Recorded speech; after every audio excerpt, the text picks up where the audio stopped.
What's up, tea drinkers? Who's ready to spill? Welcome to The Tea with KG, hosted by your girl, Kaylee Grace. Here you'll find your weekly boost of real talk mixed with laughter, healing, and all of those vulnerable, messy moments in between. The Tea with KG is a safe space for you to show up exactly as you are. We are here to share real-life stories from around the globe and be a community of love, joy, and celebrating life. This is a real deal show, so there will be coarse language and sensitive topics discussed. The most beautiful stories oftentimes emerge from the darkest of places, and we're here to explore it all. There's room for everyone at this tea time, so grab your drink of choice, spark it up, or just relax and soak it up. Cheers, and let's spill.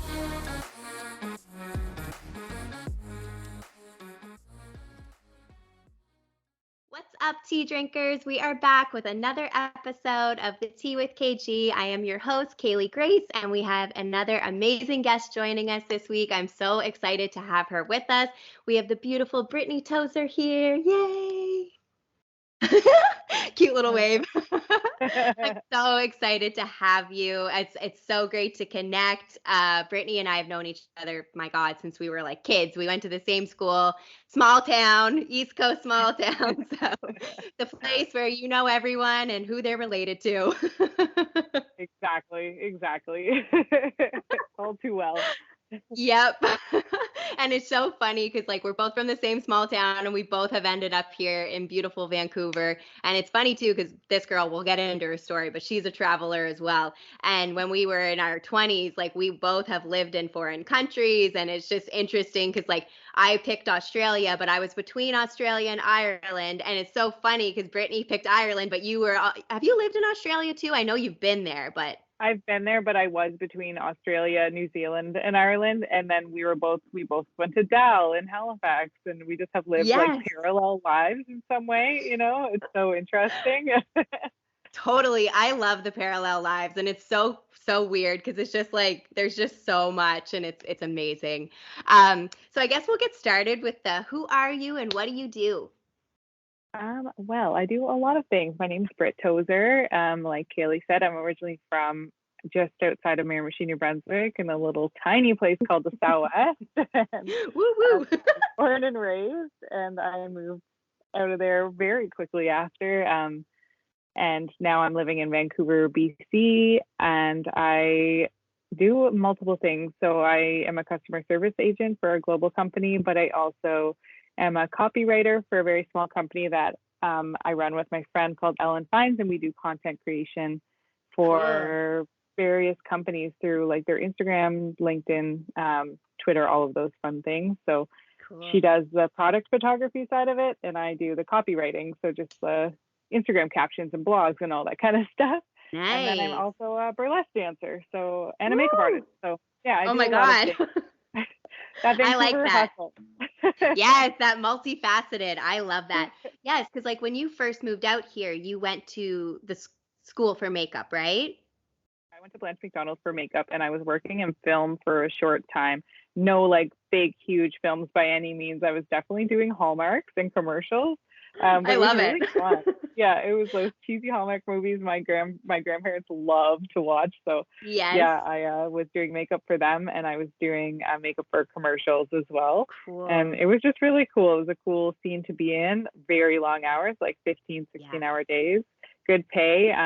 But yeah, I think I do crave a little bit of just stability and knowing where my next paycheck's coming from. Yes. And so I just pivoted a little bit and started doing freelance makeup. And I've done various other jobs, and just trying to find that sweet spot of what can pay the bills while I do my fun things that totally. I get paid especially very in little Vancouver. for in the meantime. Yeah, exactly. And like I remember the pictures you posted of like really cool makeup, like I don't know how to describe it, like the Incredible Hulk is what I'm thinking of, like that kind of makeup, like cool graphic, like I'm very creative and I love that, make everything like that. So that's just like, oh, I see your kitty. She's behind the ramp from the living room directly up, and she's behind the curtain now. I love her. Hey girl. Hey. Now it's her time for her close up. Yeah, exactly. She's like, look how fit I am. Is that normal? That's normal. Yeah. my God. How old is she? Hi, baby. Well, I've had her for 11 Wow. years. Well, I she's come love that. everywhere. Yeah. Cats last so long. I had a cat for like 20 years, and it was like the hardest thing when she had to leave because I literally had her from like 8 to 28. So I was like, girl, you saw it all. Like she saw No, I everything. feel that way. Like Normal has seen it all, and she's come out the other side. She's living her glory days now. She's like, Mom's finally kind of chill now. So She's happy. This is where it's at. Oh, girl, I feel that. Um, Oh my God, this is me, typical squirrel brain. Tell us more about the burlesque stuff too. Like, I just find that so interesting. So I'm like, and I'm sure the listeners love it too. So tell us more about that. I think that's cool because you've been a dancer like your whole life. yeah, I was with Karasek Dance in Miramichi for since I was I think 2.5, maybe 3. I took like a brief baked break in middle school to be rebellious, and then went back to dance. You know, my mom always said, she was like, you have to pick one thing. You have to have one activity to do. It'll keep you out of trouble, and like we'll make sure you're in one thing. And I tried. She put me in everything. I tried every sport. My dad was a big sports guy, and he just was hopeful. But luckily, they had my sister, so she was able to fulfill that for them because I could not do any of that. So dance was my calling for sure, and I love doing it. And then, usually in dance you kind of age out of it, and so I aged out of it and went to university and traveled a bit, and just wasn't doing it really. I was doing drop-in classes here and there to kind of keep up, but not really. And then I came to Vancouver, and I remember going to a Harry Potter burlesque birthday show. What? Stand. Oh my God. Someone got me tickets to it. Where we're from the smallest little town. There is no such thing as burlesque. And I'd never even heard of it really. So I didn't even know what it was. I was like, sure, that sounds fun. I love Harry Potter. Yeah, same. I'm like, there was Harry Potter burlesque? Yeah. What? There's all kinds of burlesque, which is amazing. So yeah, I went to the show. Oh my God. Sitting in the row, and I was just like, how can I get on that stage? How can I be a part of this? This is amazing. I need to be up there. Yeah. Yeah, because it was both like funny and like dance. It was kind of what I loved about it probably the most was that I saw all bodies, all genders, all people on stage, which in the dance world, growing up in the 90s and early 2000s, you just didn't see that. So no, girl, we grew up in the stick thin supermodel era. Like that's where we grew up. Yeah. And so just seeing people on stage that didn't have the perfect body, whatever that means, which I now know doesn't mean anything, but at the time that was just not even in my vocabulary. So it was so cool, and I was definitely in a place in my life when I needed some joy and was struggling with my depression a lot. And so then I looked up, okay, how can I join burlesque? Not just join. So I started taking classes at a place called Tantra Fitness, with it was a pop-up burlesque class, like intro burlesque for a spooky Halloween show that they were doing. Cool. And I love Halloween, so and I did one class and I was hooked, and then immediately that was it. I still take a lot of classes because it's fun to do group numbers, and now I'm doing solo and doing a lot of sign me up. Yes. I would join. So fun. It's so fun. Just to kind of like, burlesque means like to take the piss out of yourself, essentially. It means love to that. It's like a comedy if you want it to be. So what I always say is burlesque is anything you want it to be. You don't have to have a dance background even. You can have a theater background. You can even just bring your own skill set and stage bring presence. your comedy to it, bring your stage presence, bring your glamour, whatever you want to bring to the stage. And just leave it all on the stage, and somebody else in the audience is going to be looking at you being like, oh, that's me, that's what I like there. I love that. I love that so much. Like, I am obsessed with drag, and when you're talking about burlesque, that's what it's reminding me of, and that's what I love about it, is because it's not one shape fits. It's whatever you want it to be, and you can be funny or silly or quirky, or you could be sexy, you could be all of it, you could be anything. Like, I just think that's so cool. And there's so many intersections with the drag scene and the burlesque scene, not just here in Vancouver, but everywhere, because there is so many similarities between the two scenes. And definitely, I take so much inspiration in my makeup as well and in my burlesque from the drag community, because those queens really know how to bring joy and Yeah. bring the sass, and just it's everything for me. So It is. yeah. Oh my God, I'm getting so excited right now. It's so true. Drag to me is, look at him. He keeps getting I'm closer, my dog. excited too. Drag is joy. And like how you're speaking of burlesque, that's literally what it's reminding me of. And I'm like, okay, I need to go. Because I went to that work the catwalk or walk the, it was like RuPaul Drag Race Queens were here not that long ago. It was in April. And Yeah. I hadn't been to like a show like that in so long, obviously because of all the things happening. No. And as soon as I got in there, I literally like, and I feel people's energy so hard. Like I get so excited when it's good. I mean, it's blessing and a curse, but when it's good energy, I'm up here.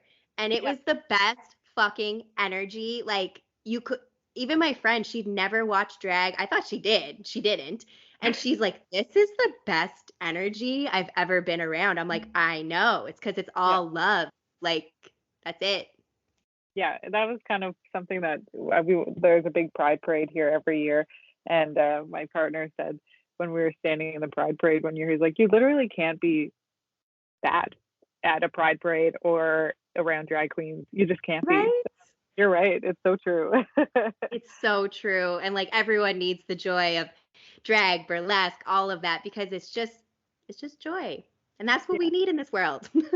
Yeah, exactly. It's just loving yourself as you are, as you come, and not having to like aspire to, like, everybody should aspire to better themselves in whatever way that looks for you, but not, it doesn't have to be, okay, whenever I reach this level, I will do that. Or whenever I lose this amount of pounds, I will do that. Like, you know, I've been all kinds of shapes and sizes, you know, but burlesque is a constant regardless, because you can do it and just really feel comfortable on stage.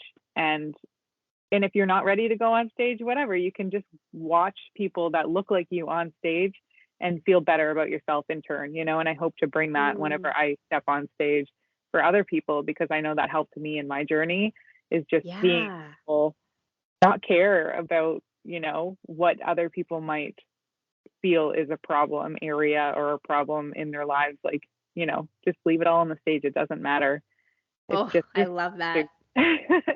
You dress up as like Angelica from the Rugrats too, right? That gives me life. I love it so As a much. 90s baby, right? It's iconic. Right? I had this idea in my head for so long, and I was just like, I loved Angelica's bratty energy, kind of similar to DW and Arthur as well. Like that brat, and everybody's like, I hate them, and I'm like, I love them, and I respect it, because they say exactly what's on their mind. And I was that kid, you know, who was always told, hey, you can't say that to people, or you can't say, and I'm like, but that's what I'm feeling, so I want to say it. And I'm speaking my truth. Yeah, exactly. So I saw them on screen, especially Angelica, and was like, no, she's a little terror, and I like it, but she gets what she wants, you know. So then I had this opportunity for Cartoon Cabaret came up, and they were like, asked me to pitch an idea. And here we go. Great time. And yeah, so I was like, oh, I know exactly what I want to do. And then I didn't expect to, like, you know, get cast in the show. And they were like, no, we definitely want to see this. We need Angelica. I was like, I have to come up with this act in like 3 weeks. I was like, but yeah, it's been a fan favorite for sure. I haven't my signature act is I call it a waitress revenge.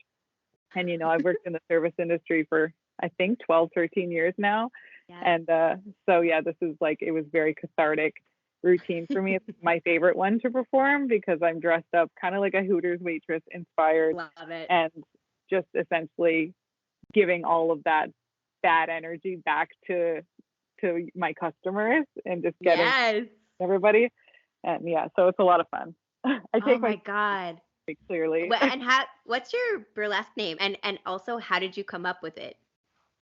My name's Sugar Lestrange. That's what I'm known as. So people, if you hear people calling me Sugar, that's actually like my name. Just because it was a long way to get to it. I think I wasn't sure what I was going to be called, but you know, I my legal name is Brittany, and it's never even resonated with me, that name. I just don't feel it in my bones. So I go by Britt mostly because everybody always called me that anyways. Yes. But then to have this alter ego that's way more confident than I am in my muggle life, you know. It's like your drag name. It's like your drag queen name. Yeah. So I just kind of become Sugar whenever I go on stage. So I wanted something that embodied kind of, I have a darker side that, like, you know, I like to dress a little goth sometimes. I have lots of tattoos. I'm like a little edgy in some ways, but on the inside, I'm still very sweet, and I'm a very smiley person. I still have kind of blonde ginger hair, you know, so I'm definitely an amalgamation of both of those things. So I came up with Sugar because Sugar is super sweet, and then and it's a cute name, and then Lestrange was based on Bellatrix Lestrange. I always liked that name. Oh my God, From Harry Potter, and an homage to it's an homage to kind of my New Brunswick heritage too, because it's like, if you pronounce it, I spelled it differently, like the L'Estrange, because it's like Lestrange, like my French kind of, even though I'm not, you know, French, my great grandmother was, and it's just New Brunswick is bilingual, and it's just a little piece of home. So I kind of do both. Yeah. That's so cool. That's where that came from. I love that. And it's so true, because like we all have that light and dark. And I love that you've recognized that with yourself, and you've made it into your creative outlet with your burlesque name. That's so cool. Oh my God. He's like resting his head on my shoulder. I know. He's like, I like her energy. I like it too. He's so funny. And did you say you're on like a burlesque board or something? Yeah, so there's this, I think this festival is, well, I know that this festival is the longest running in Canada. I'm pretty sure also North America, which is huge. And so it's a really, really well-known festival within the burlesque community. And so it's Vancouver International Burlesque Festival. It's been around probably 18 years now, actually. Wow. And so it's run entirely by volunteers as the board members. So when I took it on, this was my first year doing it. Usually you do it in 1 or 2 year terms, and then the whole board switches over again. But it's community run. So it's a lot of work. It was a lot more work than I had anticipated, but it was the first festival post-pandemic and the first live one that was put on in 2 to 3 years. So we had our work cut out for us, but you know, there was times I wanted to quit, but then the festival happened, and we had talent from all over Canada. We had some videos. Usually there's international performers as well, but because of COVID, we had an international performer bring a virtual act as well, which was a new component. Yeah. And there's like 30 acts, I think 2 nights of like showcases. I performed in a smaller venue, which is the Buffy's, and that's just for community members. And it's also like an award ceremony for community members as well. And then I produced something called Tit Talks, which I think you'd love, actually. And it's based on TED Talks, our version. So we call it Tit Talks. And I love that. We had 6 speakers, most of which were, you know, local community members and or burlesque performers.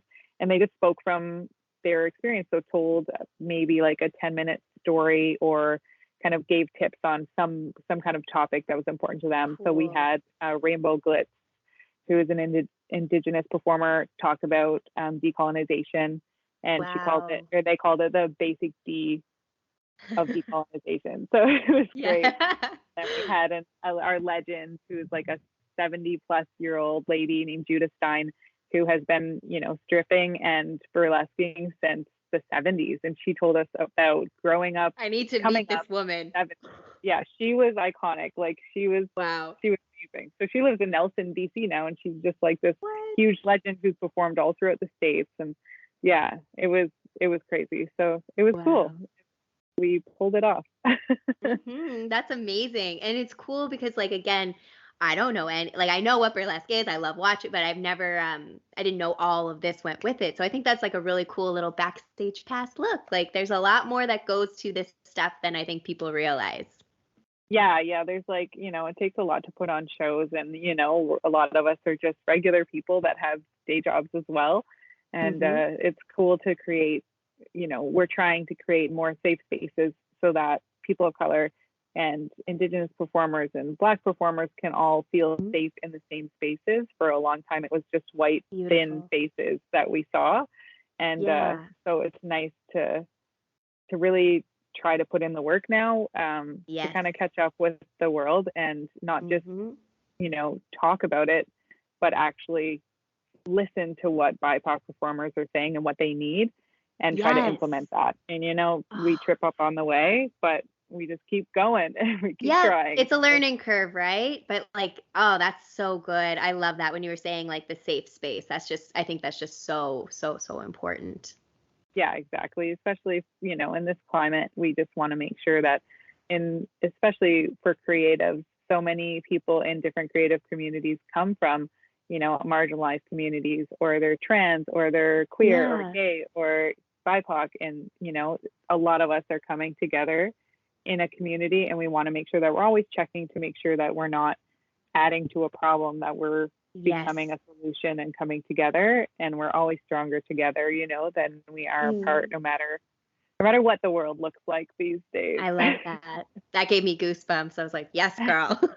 Yeah, exactly. I love that so much. Oh my God. Okay, we can go on tangents. I guess we're gonna dive into your story now. I was like, but this is a big part of your story, and I think this is so interesting.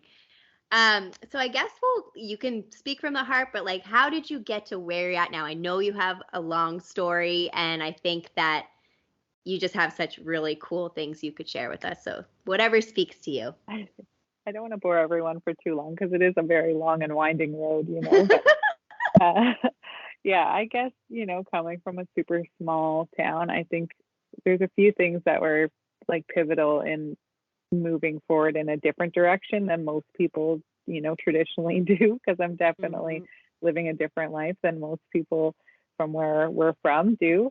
I guess I was born, my mom had me when she was very, very young. She was 15 when she got pregnant. And that was a big no-no back in the 80s. And we were from a super religious town.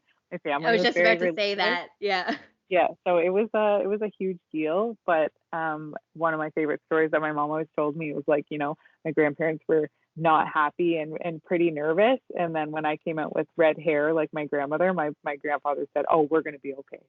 Oh my God. It was so sweet because he loves my grandmother so much. Oh, and your mom is the sweetest soul. Like really I love her. She's sunshine. Like she's so sweet. Yeah. She's kind to everyone, and she's beautiful inside and out, and she's tough as nails. And I know she's tired of everyone telling her that, but she really is. So like, her and my dad figured it out, for having nothing in this small little town. And, they both graduated high school and, raised me the best they could. And just were able to kind of keep it together for as long as possible. And we all figured it out together because they were young, and when they split up, even like, they always were kind to each other still. And I was just always this little like brat firecracker, and I just Angelica. I was Angelica. I just like was, even though we didn't have much, I was so spoiled in different ways, and that like my whole family was like, we were a village, so it was just like my aunts and uncles and my grandparents were always just like around and like wanted to help out and wanted to be around all the time, which was so cool. So I never felt like that. I was kind of stuck. And my mom always, no matter what, like even though they wanted to keep me quieter and they wanted to keep me, like maybe not say the things that I felt, she always just encouraged me to do whatever I wanted. She was like, you can do anything. And she didn't like push grades, even though I had really easy time in school and I loved school. But she just was like, no, if you don't want to be a doctor, it doesn't matter. You can just be whatever you want to be. And that was I think the best thing she could have ever done, because like I'm still figuring it out, but I was able to figure it out instead of just going down a path and kind of doing the normal thing of like getting a good job, getting married, having kids very young. Not that there's nothing wrong with that. It just wasn't in the cards for me, So preach. Yeah, exactly. So just like being able to travel, and she's like, you work hard, play hard, like work hard, spend your money how you want to do it, just Yeah. she was good for that. But I did know That's like I always amazing. wanted to leave. So Oh, nothing girl, against mom, literally same. I had to leave. So that was huge for me. And just getting to like we always had exchange students, like not in my house but in our school. And I was Yeah. really super interested in other cultures, wanted to learn different languages, wanted to learn about what their life was like, because my view was so narrow, from what I'd Yeah. experienced. Oh my God, parallel lives is happening so It's much with so this right true. now because I'm like, yes, yes. Yeah, exactly. And it's just crazy. That's just like when I met, there was a Mexican exchange student in like grade 10 called Ali Sanchez. I Allie, don't know if you remember yes. her. She was amazing, and we were like thick as thieves, like besties. Yep. And so I don't know why my mom let me do this, but I had very little supervision, I guess. But she was like, that was part of her free spirit, also just being like, yeah, like I Yeah. trust you, you're good.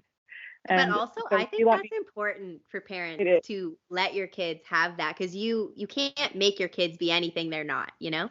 No, exactly. And I think she knew that always. So she was so Yep. supportive and like, Smart mama.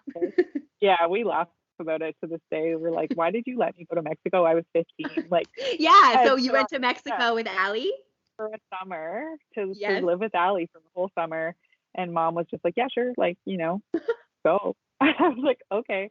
And that changed my life, because I was like, I was a whole different person when I came back, just Yep. experiencing different cultures. And I was like, wanted different things in my life. And so that's without Yeah. her letting me go that summer to Mexico, like I would maybe not have traveled as much, and Right. maybe I would have more money now, but I would be a totally different person, and I would be sad because of that. I think that Right? it was a pivotal moment. So yeah, after that trip, I was done for. I was like, nope, I'm leaving.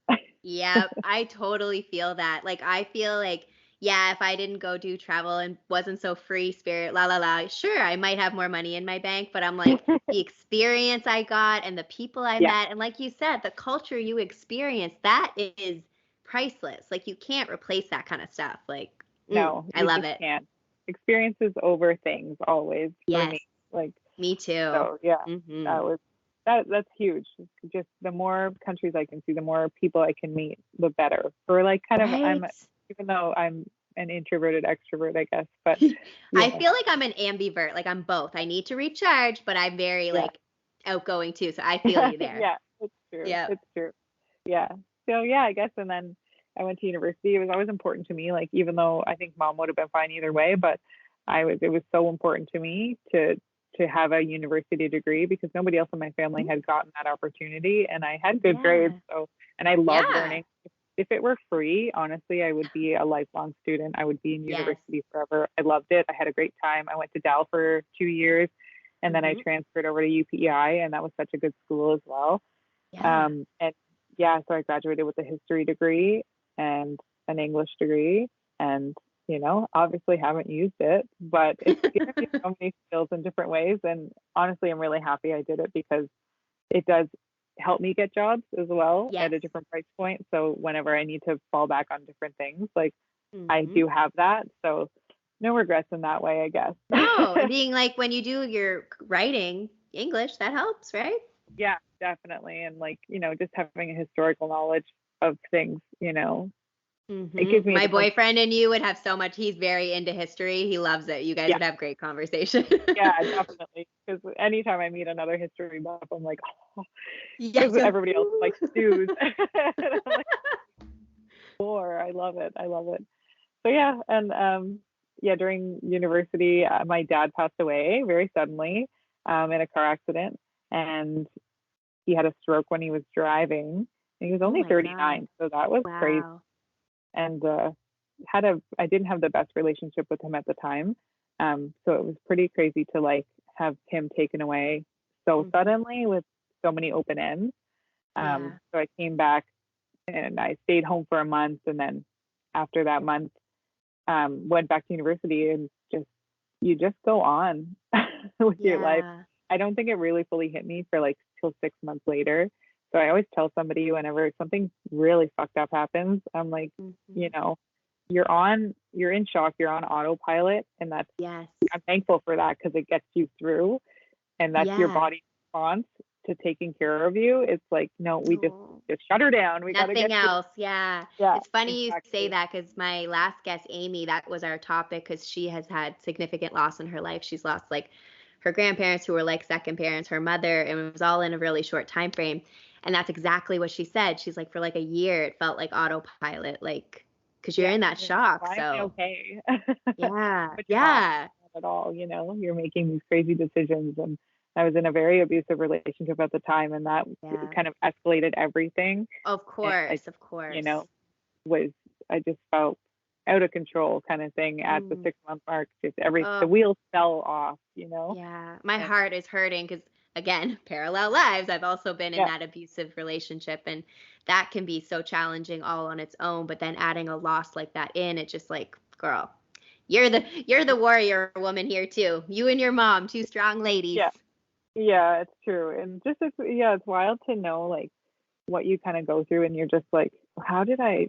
Well, first of all, you're always like, why? But when you come out the other side, you kind of understand why a little bit, and like Yeah. as a victim of abuse, like you don't know that you're in it, like you do inside, Yep. you know, Logically, like, but you're yeah. still like, not me.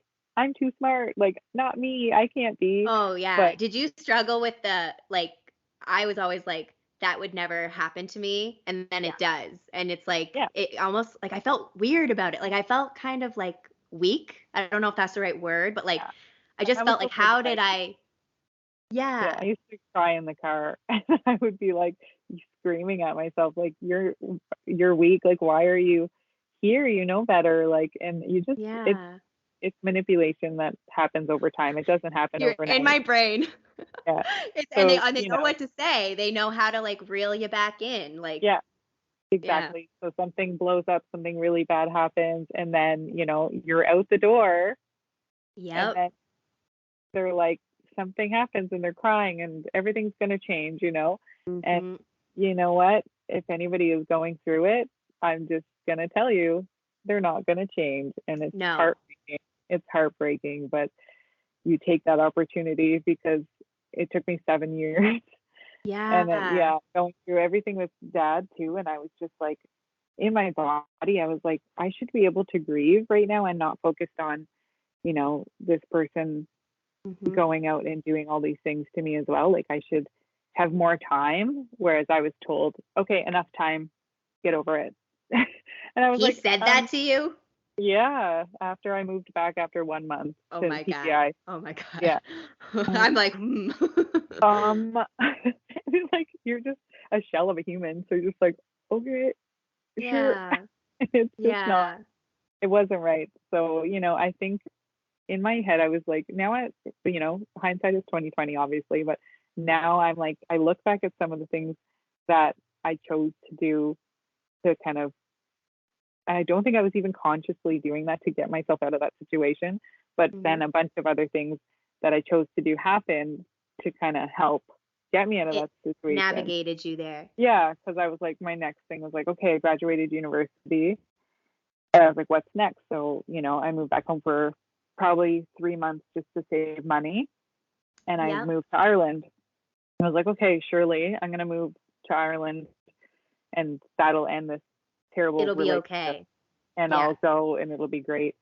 And it was great, honestly. I moved out there and Yeah. didn't know anybody, didn't have an Yep. apartment, nothing. And it was just like such a great experience. And I met so many great friends that, Right. Irish people are the best. They're they're the so best. cool Yeah. and I fun. still Like I seek feel them like out East everywhere. Coast, right? East Coast Yeah. Canadians and Irish people, probably because most of us, that's where a lot of us come from. I feel like we I know. always get along so well because we're pretty laid back. We like to have Yeah. fun. Like It's so true. And it was like, I was in my, I think it was 22, 23 when I lived there. So yeah. it was the perfect time for, I lived in Galway, and it was just Yes. such a great experience. And my apartment was so shitty and Oh my so God. Literally, when I look back at the places I lived in Australia, because I was exact same, it was right after university. I was like, all right, see ya. Had nothing, went by myself, didn't know what I was doing, and yeah, yeah. crazy.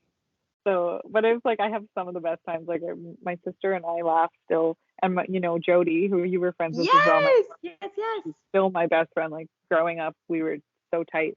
And she came over to visit me and brought my sister and my cousin Madison along, and they were 18, 19, like just fresh graduated from high school. It was like their high school trip that they were coming to visit me. Yes. And they hated my apartment. They couldn't believe that I had no food in the fridge. Like they were just shocked, like because they had never experienced that. And I was like, what? I was like, I work at a restaurant, I eat there. And they were like, but you knew we were coming. And I was like, yeah, we're gonna go out to eat. And they were like, you don't even have any snacks? And I was like, what? No. It hadn't crossed my mind. I was like, no. And they were like, what about toilet paper? I was like, I have 2 rolls. That should do us for another day. Like I was just getting things as I went. Right. And it's just so funny, like the different lifestyles. And I didn't see anything that was weird. I had 2 towels, like, that's all I needed. Well, that's the thing when you're a traveler. Yeah, you work with what you got. Yeah, because like you don't know where you're gonna live next, and everything had to fit in my backpack. Yeah. Yeah. So it was hilarious, but it did, like I learned so much living there too, and just even just small things like learning how to set up a bank account in a foreign country, and like learning how to just navigate things. I was navigating getting a job in Ireland during a recession, and everybody in Miramichi said I couldn't do it except for my closest people. Yes. And I went back. There was one cafe, and I was like, I love this place. I went back for 2 weeks. Every day with new resumes every day. I was like, I'm working here. You just haven't decided it yet. And eventually they gave me a shot, and they were like, oh yeah, you are working here. You are working here. Yeah, exactly. So yeah. I love that tenacity. You're like, you're gonna love me. Just give me a chance. You have to give me a chance. Yeah. I know I have a funny accent. You just have to give me a chance. Yeah. I love that so much. That's a great job getting story. Yeah. Don't give up, people. Keep coming back. It's true. Keep going back. Eventually they'll be annoyed and they will say, okay, let's give her a trial shift. And then you just can finally have a chance to be like, hey, I'm actually great. See? Yeah. See? This is how great I am. See? I shine. Yeah, exactly. People like me. You just have to try it out. Yeah. Oh, I love that. And I feel like too, where you were Canadian, and when they hear that accent and it's different, it's like, ooh, like people are automatically like intrigued. Yeah, exactly. People always wanted to know where I was from and blah, blah, blah, blah, blah, and how long I'd been there. And they were like, you look Irish. And I was like, I know. Yeah. Yeah. We're all from Ireland, but I was like, my family's pretty Canadian. I think I did Ancestry.com, and it was like, we've all lived up the Southwest for, I think, 5 generations. Wow. I was like, we are the most boring family in the world. Like, we're not, but like, I was hoping for a little pizzazz. A little juice in there. Yeah. Yeah. Like, we came from Waterford, Ireland, I think, and probably like before the potato famine. I was like, yeah, we're not Irish. Way back. Yeah, exactly. So it was really cool because I'd studied, Ireland was one of my specialties in history that I studied. Cool. That's why I chose it. Yes. Because I studied a bit about Australia, but I really studied extensively Ireland, and it was so cool to finally go and see these places that I had been studying in books for 3-4 years. Yeah. It's awesome. It was such a good experience. Really cool. I like hearing, like, I love history and stuff too. When like stories about places and stuff, like that's just so cool to me. Because then when you're actually there, it's like you're part of it. Like it's so cool. Yeah, it was crazy. I mean, I have this weird thing. I love going to cemeteries in different places. Yeah. And just seeing some of the gravestones were older than Canada. Like as a country. Like just it was crazy. I was like, this place is old. It was so cool. This place is old. That's amazing. Yeah, it was great. Cool. It was a great experience. I didn't live there for super long, only like a year, I think it was. And that's still a good amount of time, though. Yeah, I would have still lived there, but Mom got sick, so I moved home. But it was such a good experience, and yeah, I still, like, my sister still makes fun of me to this day for the state I lived in, but I thought it was great. It was really fun. Seriously, because like you value different things when you're doing that. Like that's not the point to have the best of things. It's to experience things. Yeah, exactly. So it was a good experience, and definitely taught me a lot about if anything, packing. Yes. Oh my God, yes. If you saw my apartment now, I have so many different hobbies. You would never know that I once lived lightly because I'm a stage 1 hoarder right now with craft. But Yes. It's so funny because when I went to Australia, I thought I could do the backpack but I couldn't fit everything in. So I had a pink rolly suitcase and I lived there for like 2 years. And I can remember this was well into the year. So I was a pro with this thing by now. It went to New Zealand with me. I knew I could do it. I have no shame. I will drag that thing with me, throw it. Like, I don't care. So I remember I pulled it out and this guy was like, "Oh, you're not going to get very far with that." I was like, "I've already been here a year and a half. I'm pretty sure I got it." Yeah. Like, don't mess with me. I got this. Exactly. You went the other way than me. I was like, I had the rolling suitcase and I was like, well, I guess there's more cobblestone streets where I decided to. Yes. I was like, one weekend, I was like, I fucking hate this. I was like, I'm jamming everything into my backpack. I'm wearing the same shirt for 17 days. Like, It's true. They do have a lot of cobblestones. I may have changed my tune if I was in Ireland too. exactly. Australia has nice, wide, paved streets, Right? Yeah. Oh man, I'm having so many flashbacks. Yeah. So after Ireland, you said you came back home. Yeah, I came back home. I actually bought my house right across from Parks is, and like the day I moved back, I signed the papers. So my mom had been doing some hustling behind the scenes, kind of getting it set up because she was like, it doesn't make sense to rent here because rent has gone up in New Brunswick, and we found this house. It's super cheap, so you can afford it because the mortgage is so cheap. And I was like, oh, I actually can afford that. That's wild. I didn't think I could afford anything. So yeah, I was able to own a house, and it'll be the last time probably. So because I live in Vancouver. Girl, I know, right? Yeah, so I'm really glad I got that experience. So yeah, I moved in. I had mom was quite sick at the time. She had cancer, and so I was moving home to be close to her. And it was a tough decision because in my early 20s, I'm loving living in Ireland, and I expected to live there as long as I could. But family calls, and I had learned from before when Dad passed that I was like, you're not guaranteed time, so I wasn't messing around this time. And I was like, I didn't have the luxury of, and it's not a luxury, it sounds weird, but to me it was, of Dad getting sick because he was just gone, whereas Mom was sick and I had time. I didn't know how much time, but I had time. So I moved home, and there was lots of hospital visits and all of that, but she came out of it after I think a year of treatment or something, and they said she was fine. I mean, we all found out she wasn't because she got it again, and she still has it, but there's been a lot of hospital visits and different doctors and stuff, but she's stable now, and she has stage 4, but she's out and about living her life, like exercising and walking around and working, and you can't stop her. So she's strong woman. Yeah. So she's still here. I think it's been 9 years, maybe. Wow. 8 years or something. 7 to 9. I don't know. Time is nothing anymore after the pandemic, but it was. I literally, time is an illusion, as we know, but I literally am like, I couldn't tell you if it was last week or 2 years ago. I don't know. I know. I have no idea. So it's been some length of time, and she's like, she has her monthly checkups, and she still is on certain medications and stuff, but she's able to functionally live. Whereas, we were given at one point on my birthday 1 year, they said she wouldn't make it through the night. So, God. She literally clawed her way back. She's like, I'm not done. I am not done.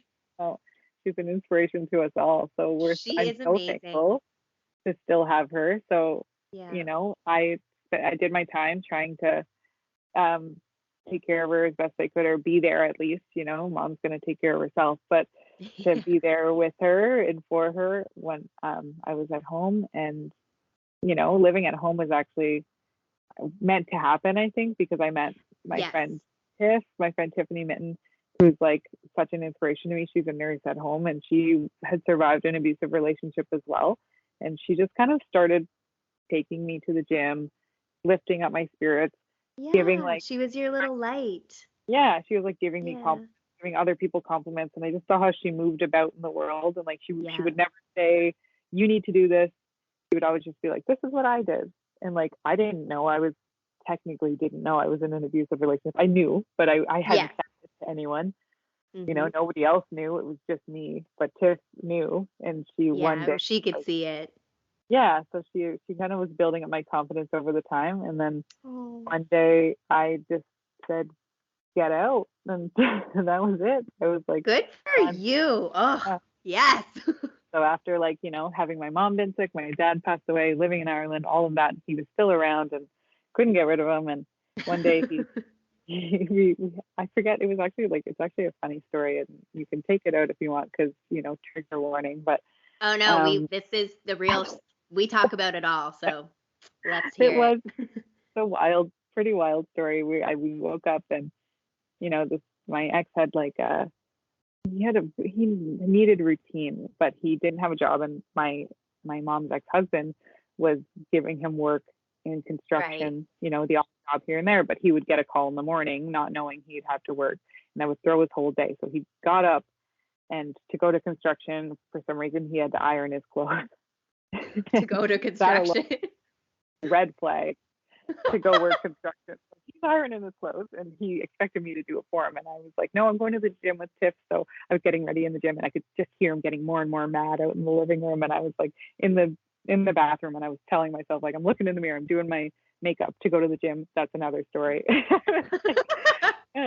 Putting my makeup on, and I'm like getting ready to go to the gym. I'm like, nope, I'm not going to let anybody else kind of ruin this. I'm going to the gym. This is my day.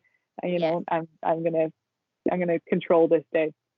I walk out, and he was like so angry, and I don't even know what was said. I said something to be like, hey, I'm gonna go to the gym, and he was like, you're not iron, can you iron this? And I was like, no. I was like, you can do it. And he took the iron and he threw it at my head. Are you serious, Brittany? Yeah, but I ducked, and it hit my fridge behind me. Like, I paid for everything. It was my fridge, it was my house, I paid the mortgage. And I just, when I got back up, I realized what he had just done, and he looked and he knew, and I was like, I'm done. Yeah. And I said it real quiet. He was like, what? And I was like, I'm good. I'm good here. And he was like, what do you mean? And I was like, I'm done. I'm going to go to the gym. And I was like, pack your shit. And when I come back, you're not going to be here. And you're not going to be here. Whoa. Sure enough, when I came back to the gym, he was still there. He was doing the crying thing, But I was like, so I went and stayed the night. I don't know, either with Tiffany or with my mom or something. I think mom was away, so I just stayed somewhere else and gave him a couple days, and he kept trying to, and I was like, nope, I just never went back home. He got his fishing rod out. He's like, what can I do to manipulate her back in? Yeah, but it was too late, and so that's the line was crossed. Yeah, for me, it's just such a funny story because, I don't know what changed that day for me, but it was done. I was done. So yeah, finally, got out and haven't looked back. I definitely had to do a lot of work afterwards, and I feel like I'm still healing from certain things sometimes, and it's such a journey, and we all know healing's not linear, and I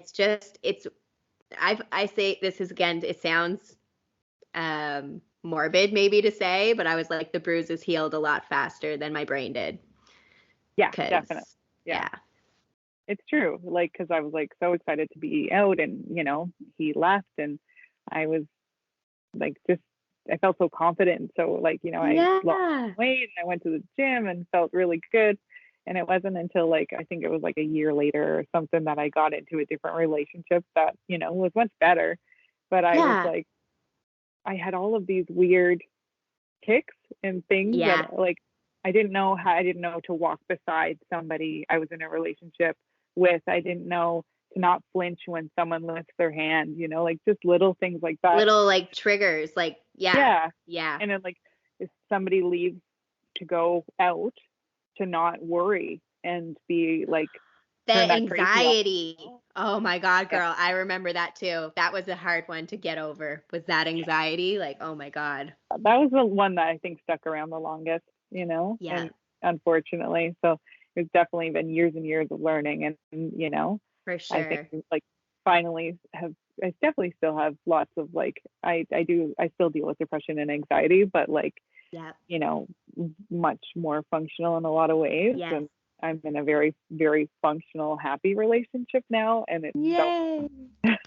with an Isn't Australian. it amazing to find the love you're supposed to, like, same here. Like, I've been with him almost a year now, and I'm like, so this is how you're supposed to be loved. Like, it's just so natural, and we laugh all the time, and he respects me and just like takes care of like everything I've never had. And it's just so happy. And so I don't want to say the word easy, but it is. I'm like, oh, it wasn't what? easy at first, but it's easy now for sure. Like, because I had to get over so many of my issues, and like, mostly the biggest thing for me is like not feeling like I deserve love. Yeah. It's something that I struggle with. Yeah. Like, I definitely, I don't often feel that way, but just having a partner who's like just so patient and so loving and just so kind. And they want to understand you. And like, when I'm triggered, like I can vocalize. I'm like, okay, I'm feeling triggered right now, and this is why. And I'm like, and like, he didn't even do anything, but I know it's me, and I know what goes on in here. And I'm like, and I was like, I just need you to listen. And he's just actually cares. Like, when they actually want to hear you, it's like, you know, the difference between when they're listening to hear you or when they're just easily, you know, and not trying to like necessarily change you, just trying to understand so that they can better navigate the chaos. And so it's great actually. And just hearing you say like, you know, that, you know, having the words, because for so long, you know, I've been with my current partner for, I think, for just over 4 years, but for like the first few years, like year or two even, I just didn't have the language to even say like, this is what's going on and this is why, or that I am feeling weird. Because some days I still don't even have the language to be like, I'm feeling weird. I'll just say like, something's off and I don't know why. It's not you. But, did you find, like, I found with, like, I had the abusive relationship, then a different relationship that wasn't bad, but it wasn't happy. Like, it wasn't the best. It wasn't meant to be.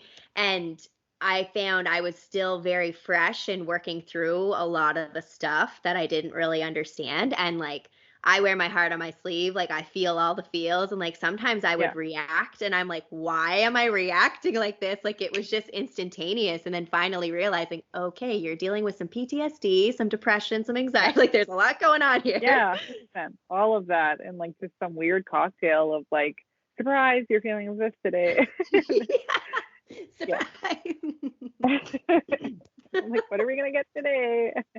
And now it's just like, it happens less frequently, but definitely during my period time, I'm like, definitely, I'm not a crier, and you know, one week a month, I absolutely become one. And now my partner's name is Colin, and he's like puts on a show or something, and I'm like silently crying. He's like, oh, is it that time? And I was like, it must be. Yeah, would he you knows. like to watch the murder? And I'm like, yes, please. Yes, baby, put it on. Put on murder so I feel better. I'm like, am I a psycho? Am I the psycho? Yes, absolutely. I love that so much. Oh my God, yeah, girl. When the lady time is coming, I know. I'm like, I eat the world. My appetite goes way up, and like, oh yeah, my mood. I can't eat like enough. Yeah, everything's can't out of fail whack. me. Yeah. Yeah. I'm like, oh, that's why I cried 7 times today and ate an entire everything in my kitchen. Yeah, that's why. Like, I'm always surprised. Yeah. And it's not till after the fact you're like, oh, there it is. That's why. That's what happened. It's true. Yeah, exactly. Oh my God. I can't have certain snacks around because like the whole bag of spicy Doritos will be gone. Like, not a little bit. Can't. And like, oh my God, yeah. I won't start talking about food because I love me some food. I know, same. And in this city, we're so blessed with so many different types of food. Blessed. Like, all the things I've ever wanted to try, I have gotten to try. Like, I love Korean food. There's so much good Korean food here. And like, I've always seen it and I'm like, that looks so good. Like, I want that spicy soup. I know I'm going to love it. And I do love it. So good. Yeah. So there's so many different, I even like Ethiopian food, which I'd never had the opportunity to try. There's a great little spot that's quite cheap near us. That's so good. And Oh, my boyfriend is African, so he has introduced me to so much good African food. amazing. And I love anything spicy. I love it. So like, and honestly, he makes him. I'm like, you should have your own restaurant. He makes the best chicken I've ever. I know are you vegan or vegetarian? Yes, vegan. Sorry, but That's okay. if you, That's okay. it's just the seasoning and the flavors and just, and you can make that with anything like tofu. Yeah. Like I love a good vegan dish as well. So Yeah, it comes down to the spices and stuff too, and just like right? experiencing all the different cultures' foods. Like so many of my friends have we come from different backgrounds, and just getting to experience. Yeah. Like one year, we always have orphan Christmas because I never go home for Christmas, or rarely.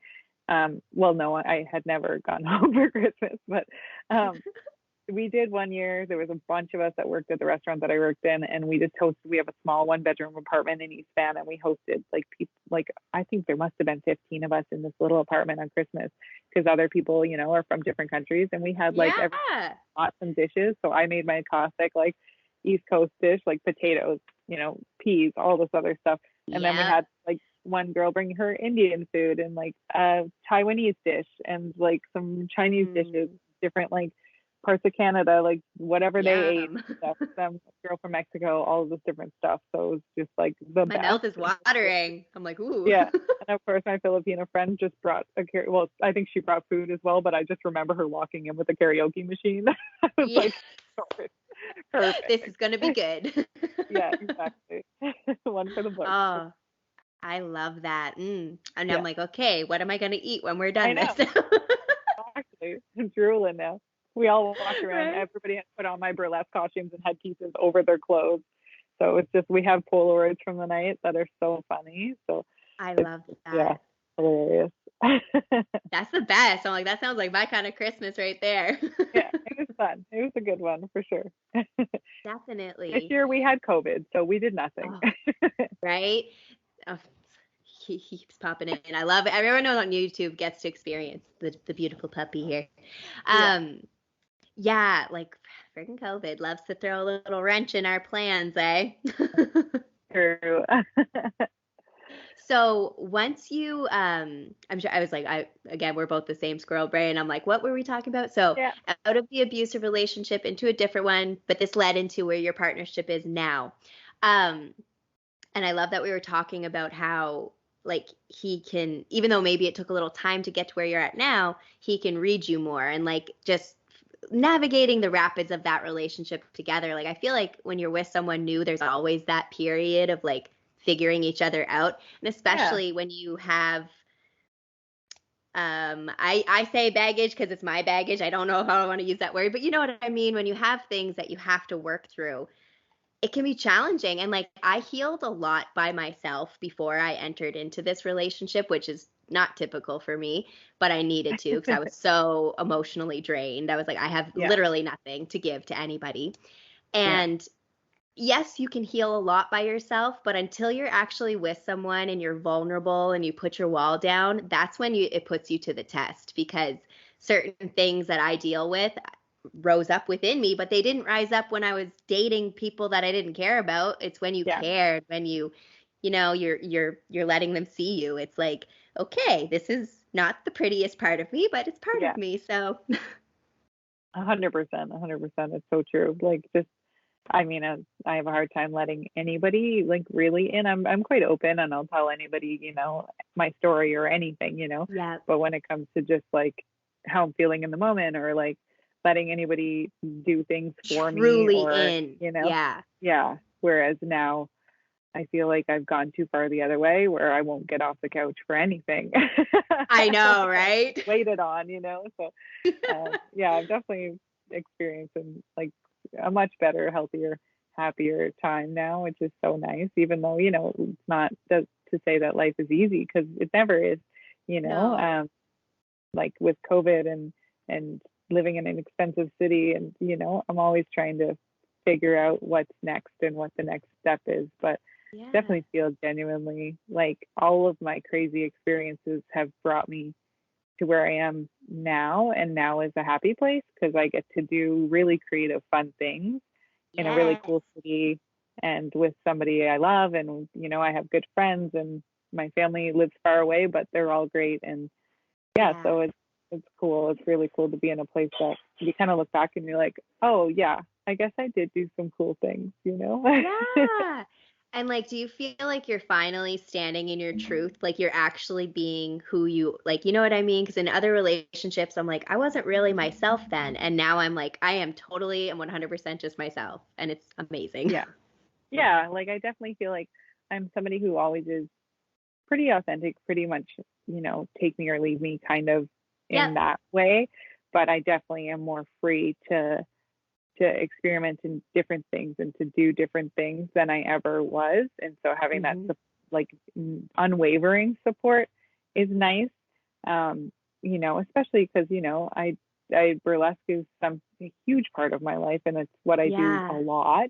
And I'm really kind of, you know, gaining a lot of like popularity and in that scene here, whereas it does take a while to break in. So I started in late 2018, and now I'm kind of more comfortable in it. So I wouldn't say necessarily popularity, but I'm getting some gigs booked. Weren't you on the cover of like I don't want to say a magazine, it might have been a newspaper, but it was the coolest picture. I think it was at the craft dinner picture. I love that picture so much. Picture. Yeah, I love that so much. Oh, it's so good. Easy.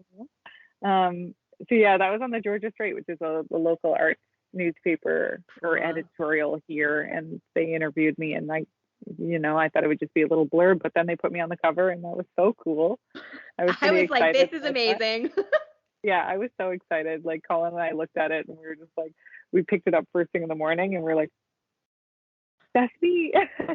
Did you know before you got it you were going to be on the cover, or was it when you got it?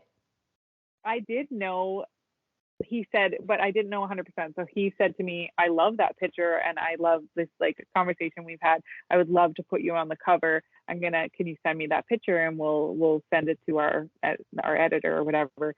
So like, I had a good inkling, but you know, my negative brain, like I'm definitely a realist, I guess.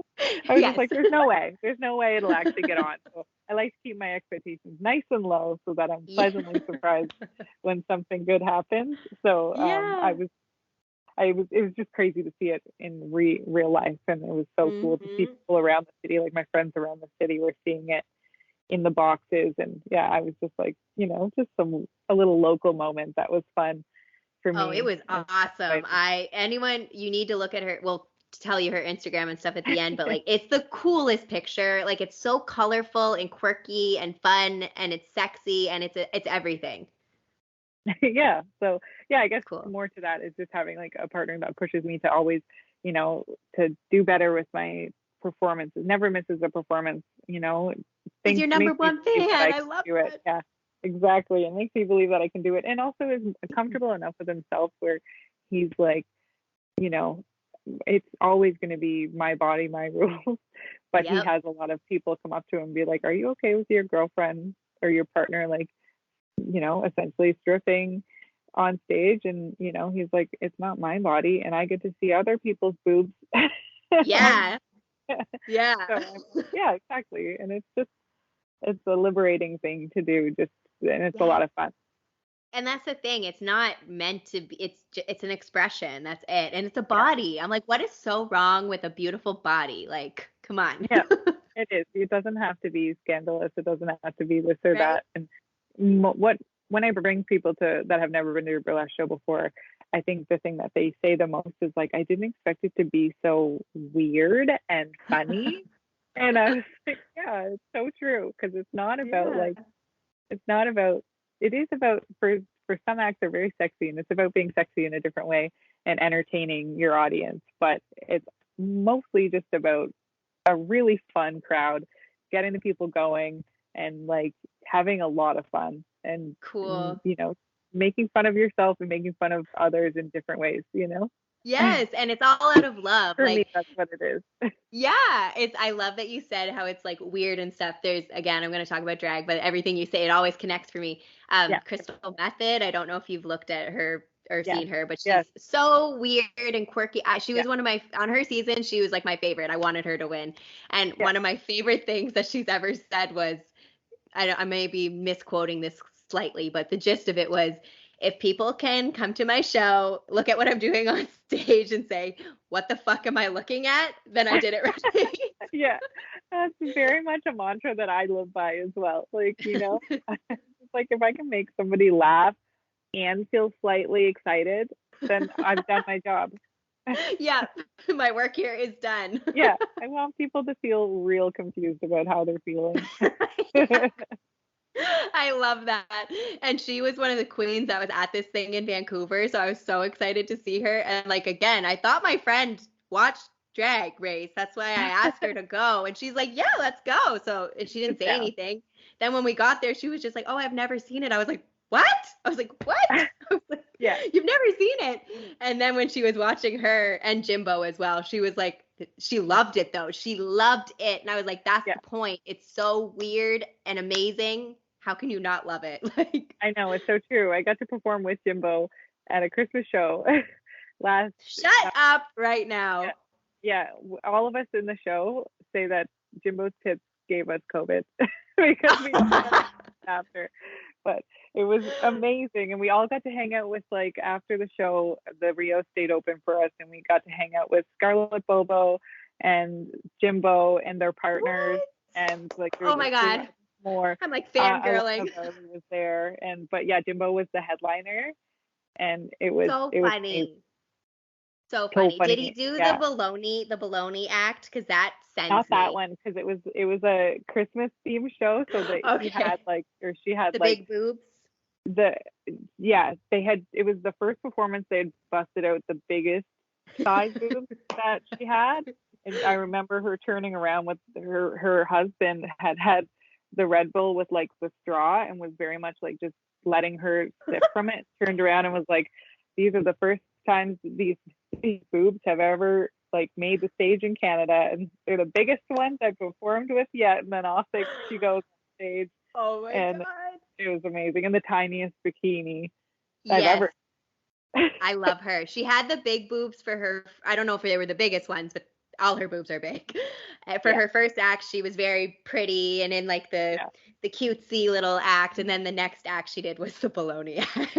Baloney one on RuPaul's Drag Race versus the World or whatever. That was so funny. I was like, and then what was even fun, like the act is funny, but seeing Jimbo off stage on those, like, watching the other performers still in that friggin' outfit it killed me where they're like in that clown outfit.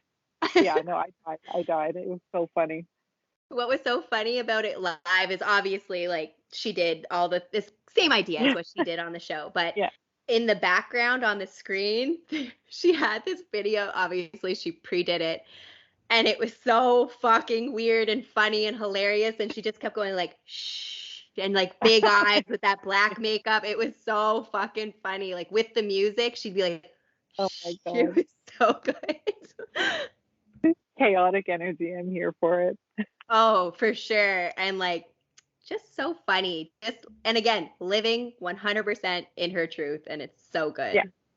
Yeah, whatever this is, it's weird art, and I'm making it. And if it makes one person laugh, then I've done my job. Yes. Oh, fuck yes. I'm here for this.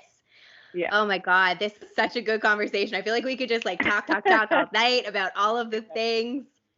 So good. I'm just so happy that, with your journey, where you started and where you're at now, and all of those pivots in between, like, it's just, those stories to me are like the most inspirational and like real. And it just shows you that no matter what people see, there's always more to the story, and there's always life experiences that have shaped us and moved us. And, it's all your soul journey, your life path. But like, I just find, I feel it so much now too, like how you look back, you're like, whoa, like, cool stuff, but also very challenging stuff too. But it's made us so strong in who we are, and also not settling, like being like, no, I'm going to do what I want. I'm going to be happy with it. And I just love it.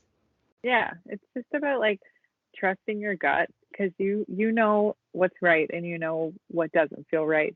And, also you can do anything you want to do if you just prioritize different things, So you don't have to have the best of everything. You don't have to have the fanciest house, the fanciest all of this. If that's what you want, great.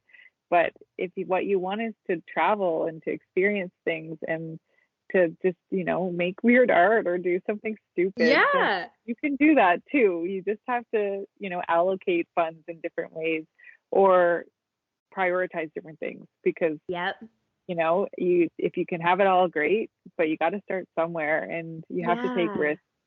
And it's hard and it's scary to do things. Like every time I move to a different country, different city, whatever, I feel sad to leave the other one, and I get sad and I feel scared. It's not that I just jump and do these things and don't feel anything, but I know that the excitement of going to a new place and what that's going to look like, the next chapter is going to look like for me, is too big to pass up, because you can get stuck. You can get stuck in a place. And, I was stuck a little too long in a place. Yeah, exactly. It happens. It happens. And then, reach out to people who've done it, and reach out to your people who will cheer you on no matter what. I reached out to you when I was moving here. I was like, "Hey, tell me everything," and you were so helpful.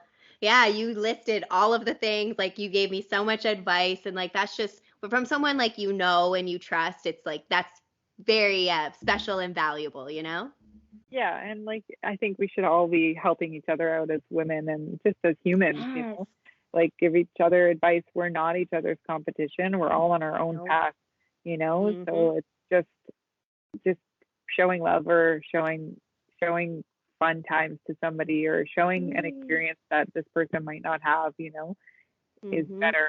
And also, like, people are nicer than you think. Not everyone's really watching what you're doing so much, unless if life is really boring, then maybe they are. But like, just to feel like you're going out of the house and everybody's gonna see what outfit you're wearing and be like, oh, that person's wearing a weird outfit. No, wear your awesome weird outfit, because honestly, everybody else is just worried about what they're doing. We're all just worried about what we're doing. And like, if somebody points something out, then that's on them. That's not on you. Like, do what feels, girl. Yes. Who cares if somebody's talking about you or saying mean things, then they're unhappy. And I just can't stress that enough. I've told everybody that, because it's not that it doesn't hurt whenever you hear them, but like, you kind of got to think what's going on in their life to make them be that like that, because I'm just living my life and I don't care that much what others are saying, unless if you're hurting. I love that. Oh, it's so it's be true. Cool. Like, unless unless you did something rude or harmful to someone, there's no reason for that person to, like, if you're just doing you, living your life, all that good stuff, and someone, like you said, like, is mean to you or whatever, like, that is 100% on them. Yeah, it's true. It's true. We're all just trying to figure it out as we go. Nobody knows what they're doing. No. And if they say they do, they're probably just faking it till they make it. Yeah. And I mean, I do fake it till I make it sometimes too, but Yeah, we all got to do what we got to do. It's true. Because like a lot of times with new experiences, like that's the only way you learn. Yeah, 100%. Yeah. It is. I love that. Well, do you have any final words of wisdom? What you just said was phenomenal. So, I mean, we're good there too. But if you have anything else, we love to hear it. Yeah, I don't know. Just go to a burlesque show. Go to some kind of weird art show. Do something fun for yourself, do what you want to do, and don't worry about what other people are doing, because if they're worried about what you're doing, then they're boring. Just have fun. Life is short. We're not guaranteed anytime at all. You could die tomorrow. You could live another 100 years. We don't know. And, you just got to do what makes you happy. I love that. So true. And we all have to remember that, like, do what speaks to your heart and soul, and you're going to know, you're going to feel it. Like, the joy Britt gets on stage, like, you can't replace that joy. It's like, and that's why your audience feels it, because you're illuminating it, and it's just amazing.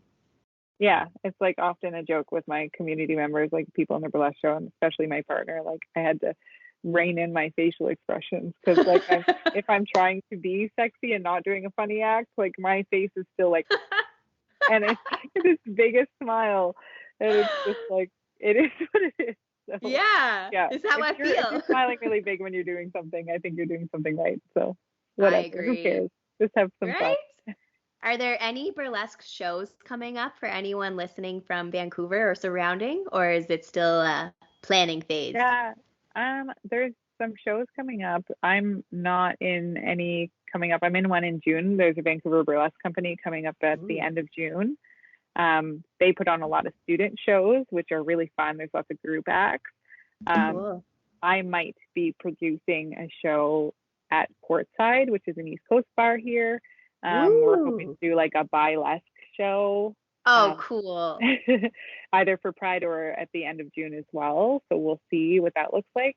But in the meantime, anybody in Vancouver that wants to see a burlesque show, check out Vancouver Burlesque Company. Check out Diasporic Dynasty is doing an Asian heritage show very soon. Cool. So Diasporic Dynasty puts on some really great shows for BIPOC only performers, which is so cool. And Very cool. check out the Rio Theater in East Van because that's where we perform most of our shows. Cool. I love that. And also, too, if they want to connect with you, how can they get in touch? I have 2 Instagrams. I've got my Muggle Instagram, which is at Britt Tozer, if you want to see my day-to-day life, and some modeling pics, I guess. Yes, they're hot modeling pics, guys. Like, oh my God, like. That one has turned into kind of just a lifestyle, mostly me, but yeah, my burlesque page is at sugar.lestrange. And that one is the extra spicy, you might see my boobs kind of thing. Hot and spicy, we love it.